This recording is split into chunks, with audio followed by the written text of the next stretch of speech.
Hey everyone, and welcome to episode 2 of Center Crean's Ramblings. So I'm shooting in our living room at the moment.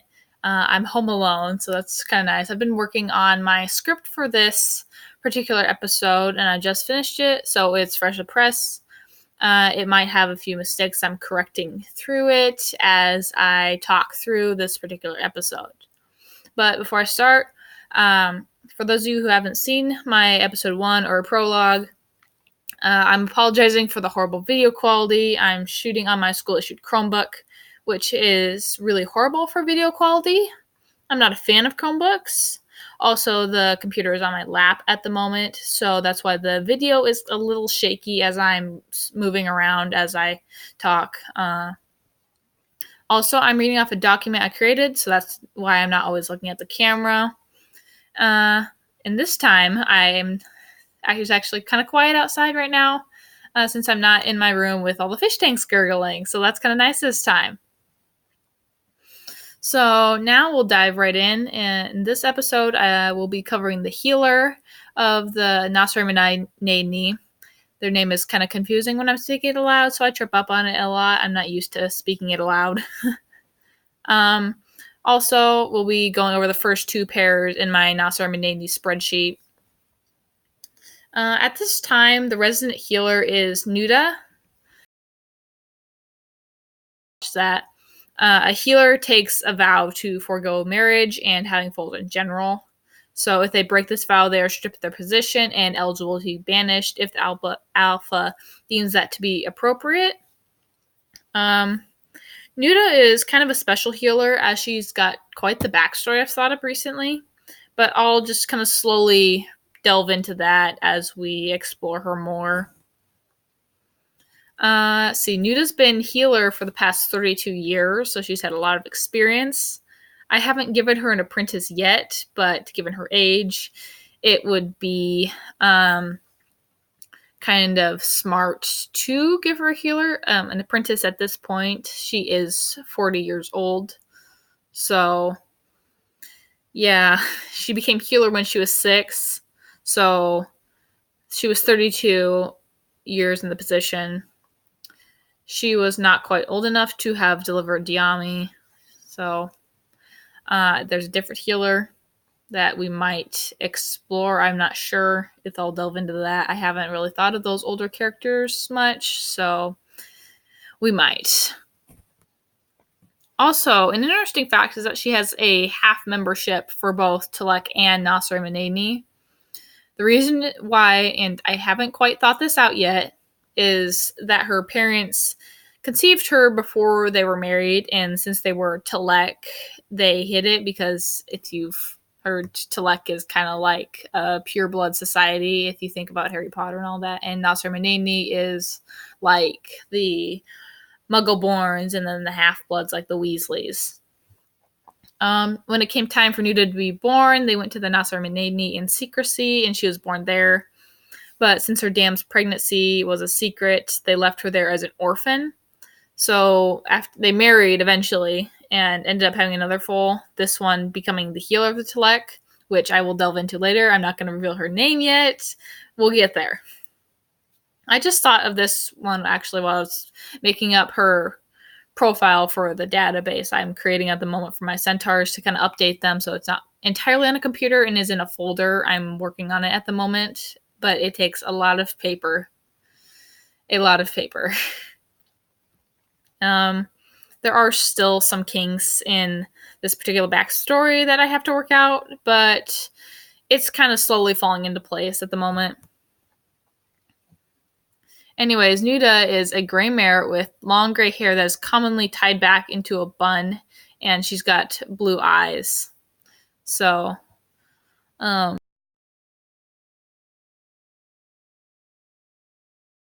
actually have right beside me as I was copying through it. See, I might have copied off the wrong one. No, actually, we're good. So, I thought I gave away the other one, so I was like, oh great, what have I done? Because I did accidentally type her name instead of the other ones, so I just kind of had a moment of, oh boy. Anyways, so Nuda's name means my heart, which is actually kind of pretty. And her alternate name is Cora with a C. So, and ironically enough, Cora means maiden, and Nuda's a healer, which means she's never been with a stallion before, so she's a maiden. So it's just kind of funny. I was kind of giggling about that to myself as I was typing this down, looking over it. Let's see. Her parents are Mighty Boulder and Small Flower.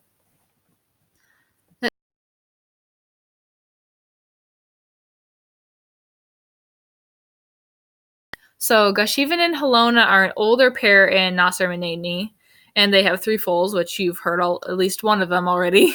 So we have Cheapo, the beta, Leaper, and that's a horrid name, I know. I'm not sure what I was thinking when I named him, honestly, but he's stuck with it now. We'll kind of explore why he got that name a little farther in here. Let's see. Leaper is 14, and there's little Ayasha, and she's 9. And Ayasha has always kind of been 9. And at one point, Cheapo was like a 6 to 7-year-old. To give you a little more information on that mix-up, I've been slowly releasing to you guys. So, Gashivin isn't really that complicated of a character. He's mostly kind of like filler, produce this foal for me and that sort of thing. Helona doesn't have much info on her either. I haven't given much thought into them besides their foals. This older generation mainly does not have a backstory as much as their foals do. So they'll go kind of quickly here because I don't have as much to explain. We can move right on to their stats now since I don't have anything else to write on them. They've been married for about 27 years. Gashivin being about 8 at the time of marriage, and Helona being 6. And I cannot remember if I've mentioned this already, but most mares and stallions get married right at the age of 6 years when they become an adult. But there are a few, kind of like Gashivin, who wait for the mare or stallion they love. Like Helona's 2 years younger, so Gashivin waited for her because he didn't want anybody else. Or it's simply because there literally is no other stallions or mares around their age at that time, so that they wait a couple years. Let's see. Gashivin is a light-based stallion with short brown hair and brown eyes. And I just thought of this. I haven't shared this yet, but my Centaur stallions absolutely do not have beards. They're always clean-shaven. I think a Centaur with a beard would look kind of weird, honestly. I've never entertained the thought of giving them a beard. I see no use for it. It's just kind of a weird thing for a Centaur to have, honestly. Gashivin's name means Great Leaper, which I think kind of gave me the inspiration for his son's name. His alternate name is Gashivan, also meaning Great Leaper. So it's like Gashivin, but with an O instead of an E right before the N. So it's really confusing. It's more like an alternate spelling of the name, I think. I might have gotten it mixed up writing it down for the first time, or maybe just alternate spelling. I'm not sure. I have come across a couple alternate spellings of some of my names, so it is possible that's happened. He's 35 years old, and his parents were Tired Frog and Shalapond. I'm not quite sure what I was thinking giving them names. It was really late at night. I was tired of it. I was running out of ideas, really awful names. I feel sorry for them, but it's too late to go back now. Also, I started tracking how old centaurs were when they foaled. I thought it was kind of interesting because I do give ages on my foaling one-shots, so I did have a use for it. And it is really fun to kind of see how old they are when they fold, just to see the age differences between the foals and all that. So, also, it kind of gave me an insight to patterns of when I introduced a whole round of foals. Like, these older ones do have mainly 3 foals, and the younger ones were all in a round. So they're all basically the same age. So it was kind of interesting to see which ones were part of that baby boom right there. So Gashivin was 9 when Cheapo was born. So if he's 2 years old or so, married at 8. So she was conceived quite literally right away, with Centaur gestation being roughly 11 months. So, like, really fast, probably wedding night somewhere in there. um, let's see. And he was 21 when Leaper was born, so that's a really big gap. I'm not feeling up to doing math at the moment, so we will not calculate the age range between that. It's too much for me at the moment. And Ayasha was born when he was 26, so there's a 5-year gap between Leaper and Ayasha. Helona is a strawberry roan mare with mid-length hair and green eyes. And when I say mid-length, I mean roughly around. I'm gonna sit up so you guys can kind of see shoulder height, shoulder length about here, maybe just a little bit longer. Like my hair is about normal length for Centaur, maybe just a little bit shorter. But most Centaurs do have really, really long hair like mine. It is very uncommon for them to have short hair right here because they're not able to cut it. So I haven't really thought about that actually. So anyways, Helona's name means of great fortune, and her alternate name is Faola, which means good fortune walks with honor, which is actually really pretty meaning. I like that. She's 33 years old, and her parents are Red Moon and Deep Blue, which I thought just occurred to me sounds kind of like Red Bull and that stuff. I just had a revelation there. She was 7 at Cheapo's birth, again, right away. Like 20 years old, boom, baby, right off the bat. She's 19 at Leapers, so there's a 12-year gap. That makes it simpler. And she was 24 at Ayasha's foaling. And now we meet Andric. But doesn't his name just sound manly? I love the name Andric. It's just really kind of like Andrew in a way, but I really love his name. So we're meeting Andric and Diani. And it sounds really similar to Diami, but it's an N, not an M. So Andric is quite the masculine centaur, more or less because of his name. And spoiler alert, it means manly, brave, really pretty. I do believe in the meaning of the name affecting the personality of people or animals it's given to. So, like, if you named an animal after a previously deceased one, I'm going to go with one of my silky chicks, Jade. I called her Jade. So, Jade 1 was gray and all that. Very super friendly, super fluffy. Died at 5 days old. So, it was totally my fault. I didn't think about it. She got left outside because her mom left her there. Her mom really was not the best, but 5 days old, first silky chick ever. That was really hard. But, and then I had Jade 2. Identical to Jade the First, in every single way. And I believe it was under the same mom, too. And she had two hens were brooding at the same time, so they were setting on eggs. And they ended up kind of both being mommy to her. So it was kind of sweet seeing 2 chickens with the 1 chick. But so Jade 2 made it to 2 months before I found her outside dead. I'm not quite sure what happened. She looked to be old enough that it wasn't likely that she would have died from cold, but I'm still not quite sure what happened to her. Ooh, and I have an even better example. So our cats. So we had a cat called Rosie, and she was gray, very petite, small, lightweight, very docile too. I think she just ended up disappearing one day, and she was my younger sister's cat, and we like to rename animals after a deceased one. It's just to kind of keep it alive. But so we had another litter of kittens last year, and lo and behold, we named another one Rosie. This Rosie, petite, tiny, long-haired, actually kind of looked like our cat genetic population genes is really confusing, so I'm not going to delve into it. Everything's related at this point in our gene pool, so everybody's cousins, siblings, half siblings, aunts and uncles.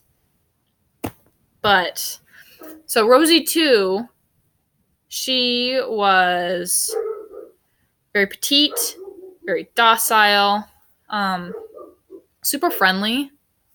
So, and it was super weird, the fact that she was actually quite similar in size and personality to Rosie 1. So it was just super crazy. I feel like the name does affect them in a way. I have come across multiple times with renaming animals after an old one that they portrayed like the same qualities, because you kind of have a guideline in your head of what the animal before was like, so you kind of imprint that onto them, so the animal kind of picks up those qualities. You know, if you're getting my gist, I'm really rambling on at the moment. I'm sorry, but anyways, back onto track. Andric is very masculine, and he and his mate actually also have 3 foals. So Naidni is 19 and married with a foal already, and kind of like a step grandson foal sort of thing. Yeah. There's also a 9-year-old Shasta. He really does take after his dad. His sire, I call it sire, which means father in animal terminology. It's crazy. And then there's little PC, who is 7. So Andric is definitely like the macho type, showing off, that sort of stuff. But he's super gentle around Diani, and it's kind of like true love. It's just a very sweet, gentle romance. So they got married right at 6 years, and Diani conceived right away. So Naidni was born when he was a 7-year-old, Shasta when he was 17, and Apisi when he was 19. This also applies to Diani, as she is the same age as Andric. So I'm not going to repeat this for you guys because of her. So Andric is a big, broad chestnut stallion with mid-length, long hair, light brown hair, and blue eyes. His name means manly, brave, like I spoiled earlier. Sorry. And his alternate name is Jedrick, which for some reason always makes me think of Jedi. Not quite sure why, but it seems kind of obvious. And it means manly, strong. So basically the same thing. And Andric is 26, and his parents are Birch Bark and Quiet Rain. So Diani is actually just a really quiet type, probably because of her name meaning. This time I'm not going to spoil it for you. We're going to wait. And she's just this really quiet, mellow beauty. She's average size, not petite in any way, like some of the other ones I know that are very quiet beauties. But so she's a black mare with really, really long black hair, probably longer than mine, and mine's really long. She's got brown eyes, and her name means deer. And her alternate name is Ayala. Weirdly enough, the name of one of our cats who is sibling to Rosie, except it's got different spelling. So this Ayala is Ayala, and our Ayala was Aayla. So a lot of A's. Also, if you're a Star Wars fan, who has a really close name to Ayala? Hint, they were assassinated after Order 66. Like, I think we were going with a Star Wars theme, so Rosie was named after Rose. And gosh, I can't even think of the movies anymore. Where Finn and Rey and all that, when Rey was first introduced in the movies, Rose. Then there was Sienna from a fan fiction book I read, which is really good. It's by... Never mind, I can't think of the author. But it's Lost Stars. I absolutely loved the book. It was my favorite book ever. So I named her Sienna after one of the characters in it. There was Rey. So we have Rey, Rosie, Sienna. There was Poe after Poe Dameron. He's still alive today. Let's see. There's Padme Amidala. And then there is... what is the other one I'm thinking of? I can't think of it for the life of me. So Rosie, Ayala, Padme, Sienna, Poe, and Rey. I think I have 6 now. There was a litter of 6. So anyways, Ayala does mean deer as well. Her parents are Falcon's Cry and Shydeer, and she's 26 like Andric as well, as I mentioned earlier when we were going over Andric. So that's all I have for now. Thank you for listening to my really long ramble about our animals. But before we end, I will share what I promised to give you last time. So Akachella is the alpha of the Asirfa tribe. He is quite well known for his numerous affairs, both within the Asirfa tribe and various other tribes, and forcible coverings, so to speak. He has fathered Vazka and another foal that I haven't allowed to be born yet. It's still kind of in the process of being created. I switched around some fathers because I had an idea, so we'll get to who the unlucky mare is later. I enjoy causing havoc. It's kind of fun. But, so Akachella is an incredibly dangerous stallion. He's my favorite character for some reasons I'm going to share later. Once we get to him, this is all I'm going to share at the moment. So I'm going to save the best for last, which is going to be him, kind of. He's alpha of the Asirfa. So we'll get to him quite soon after we finally get through Nacirema Naidni and Telek. But we'll keep him with his tribe. So thanks for watching episode 2, and be sure to like and subscribe down below to receive updates about my channel and uploading schedule. And if you're curious to see my Centaur stories, find me on Wattpad. My username is the same as my channel name below. Have a wonderful day and stay safe, everyone.